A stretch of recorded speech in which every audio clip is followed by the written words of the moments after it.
Hello, YouTube. We know that the ability to learn is related to the level of intelligence. That is the presence of a developed nervous system and a complex brain. However, it has recently become clear that learning something can turn out to be a much simpler process that does not require a brain at all. These are the abilities demonstrated by slimy mushroom Physarum polycephalum. This fungus is a single-celled living organism that can cover an area of several square centimeters with the help of structures called pseudopods. There has been interest to this phenomenon from the Russians, like Sergei, whom I refer to occasionally. He is a former military space engineer and programmer. And then German and American scientists. So this mushroom seems to move with the help of pseudopods while developing a speed up to 4 centimeters per hour. A pseudopod or pseudopodium is a temporary arm-like projection that emerges in the direction of movement. Pseudopods are used for mobility and ingestion. They're often found in amoebas. Conducting experiments with Physarum polycephalum, scientists were simply amazed by its abilities. By moving its pseudopods, the mushroom managed to get through the maze, solve a difficult problem with nutrition, and even was able to predict various events. That's it, ladies and gentlemen. It turns out that in order to have such abilities, it is not necessary to have a brain. But that's not all. It also has been established that such mushrooms can exchange information. If two Physarum polycephalum merge pseudopods for several hours, they exchange experiences. That is, they're able to pass on to others what they have learned themselves. Scientists have not yet found an accurate biological explanation for such abilities.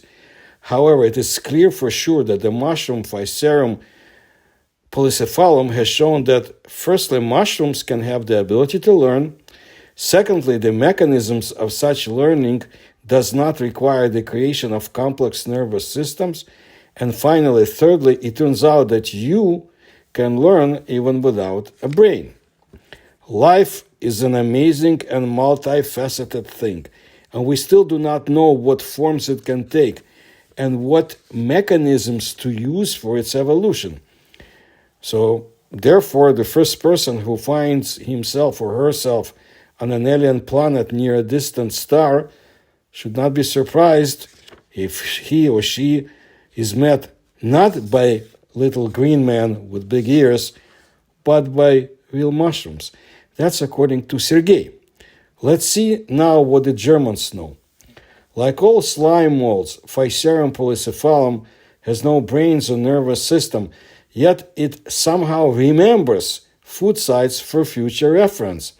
In a 2021 paper, biophysicists Myrna Kramer and Karen Olim of the Max Planck Institute for Dynamics and Self-Organization in Göttingen, Germany, described how the organism's internal structure changes to encode past food locations.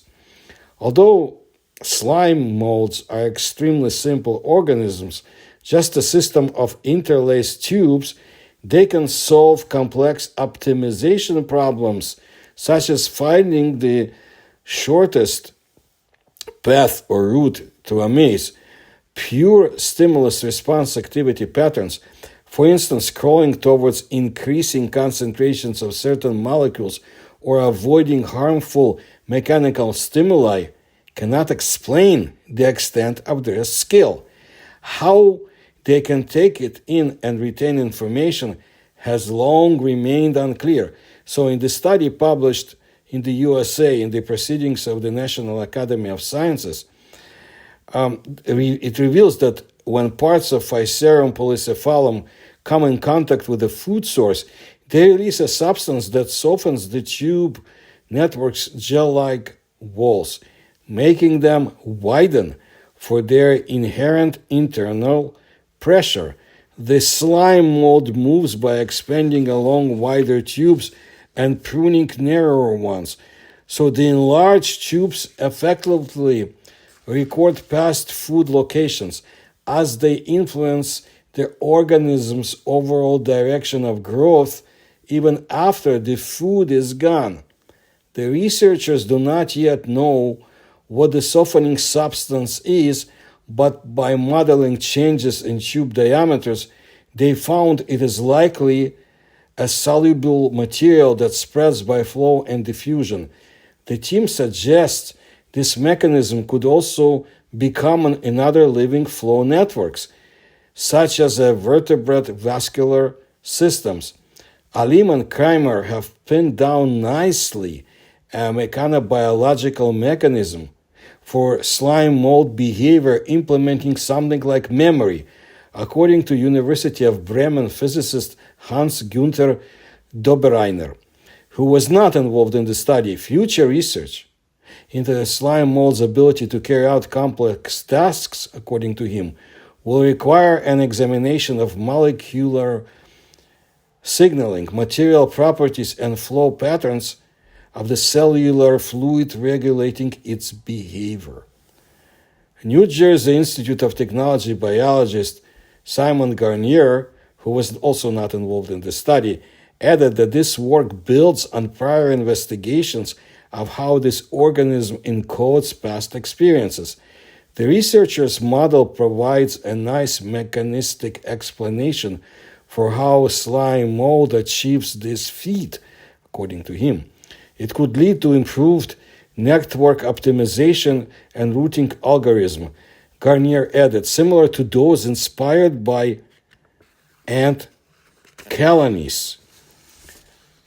So, is there concrete focused attention to these mushrooms? Because scientists know there may be something on other planets we should get ready for. Just as a side note, some mushrooms look surprisingly similar to the brain, like the Sina gigas, commonly known as the snow mushroom, snowbank false morel, walnut, giant's false morel, snow morel, snow false morel, calf brain, or bullnose. It's a species of fungus and a member of the Ascomycota found in Europe. It is referred to as one of the false morels due to its similar appearance and occurrence in the spring and early summer in similar habitats to true morels, and it looks like a brain, human brain. One just last thing I wanted to add, when I was still a boy, I remember our teachers in the Soviet school I attended asked us to write science fiction stories. It was a great, experiment for your brain to work on. It was very interesting. And mine was about, I think it was a Spanish officer in the New World or some other territory like that, who wandered into the kingdom of intelligent mushrooms. I'll never forget it. I really like that story. Of course, I have not kept it, but that was my try in science fiction. So mushrooms have gained my interest for many years, and I have a few other videos about mushrooms, and will continue to tell you interesting information about very interesting mushrooms in the future. So thank you for your attention to my work and my ruminations. I appreciate it, and if you can support my research in the area of my interests, such as the paranormal stories and reports from Eurasia and other parts of the world, please do so in the links you'll find in the description to this channel. Please tell others about my channel. Please like my videos. And thank you again.